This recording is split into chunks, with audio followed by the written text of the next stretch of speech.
According to a report from New York Magazine, 3 Black Lives Matter leaders, Patrisse Cullors, Alicia Garza, and Melina Abdullah, allegedly paid $6 million that was donated to the activist group to buy a 6,500 square foot mansion. So let's bring it back to the beginning. Since George Floyd's passing, Black Lives Matter has greatly benefited and received sizable donations from numerous significant businesses and individuals. For the first 6 years of its existence, the BLM Global Network Foundation really raised nothing. The matter is that they couldn't.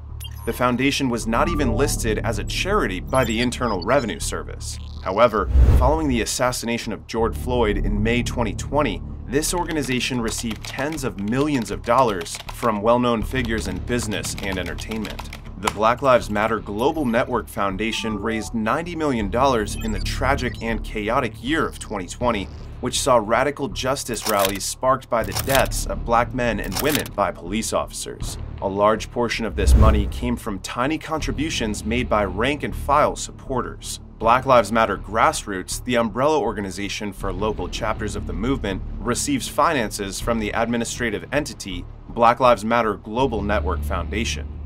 So let's be real here. What specifically has BLM achieved? Are the lives of Black Americans any safer? The exact opposite. Murder rates increased as police funding was cut, with Black lives being the most severely affected.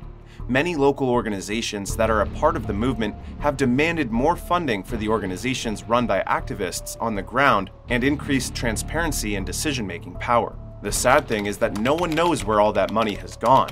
And to make matters worse, no one in control of the company seems to be able to offer that information.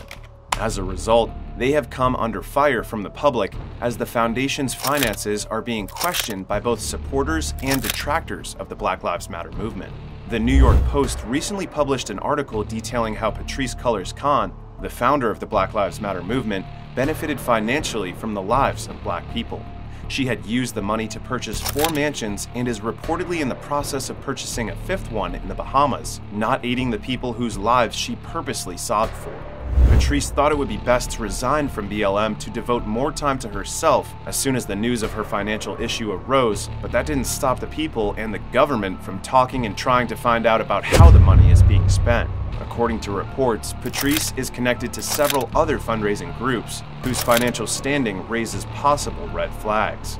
According to reports, while BLM funds from donors are being transferred to a Canadian organization controlled by her spouse, she has also been on a personal real estate binge, and other questionable acquisitions have been made with that cash. It also stated that additional concerns have been raised over the Black Lives Matter organization's accountability and transparency in light of the announcement of the money transfer to the Canadian group.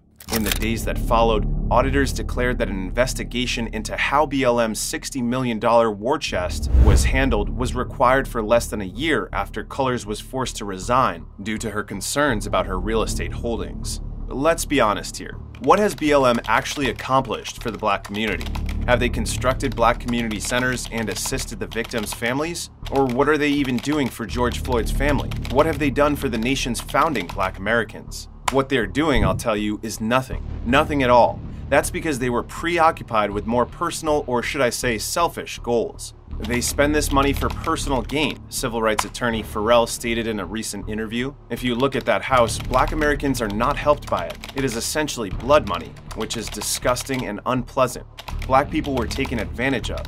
Black Lives Matter exploited Americans for the benefit of a few people's wealth. He even continued to say it should be emphasized that liberal media sources have also criticized Cullors' spending. Hawk Newsom, the leader of Black Lives Matter Greater New York City, called for an impartial probe into the finances and financial management of the global BLM network.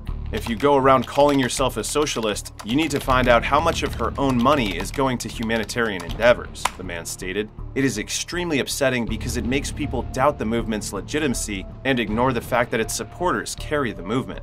The statement couldn't be more accurate. Overpriced mansions do nothing to help Black Americans or anyone else except those who take advantage of others. The notion of white-on-black police killings served as the foundation for the entire Black Lives Matter hoax. Crime involving black-on-black people doesn't concern Black Lives Matter. For BLM organizations, these crime figures don't generate any revenue. But continuing the myth that white police officers are killing black males and hunting them down doesn't work. It almost seems like they have been milking the investors like cash cows ever since. They should not be acting this way since they claim to be fighting for Black Americans' rights. Why not just do this instead and scam people though? Identity politics is a lucrative industry, particularly when white-on-black crime inspires the public to action, including white people. Since 2014, Black Lives Matter has been spreading the same myth, with Eric Gardner, Michael Brown, and Antonio Martin among those who first did so.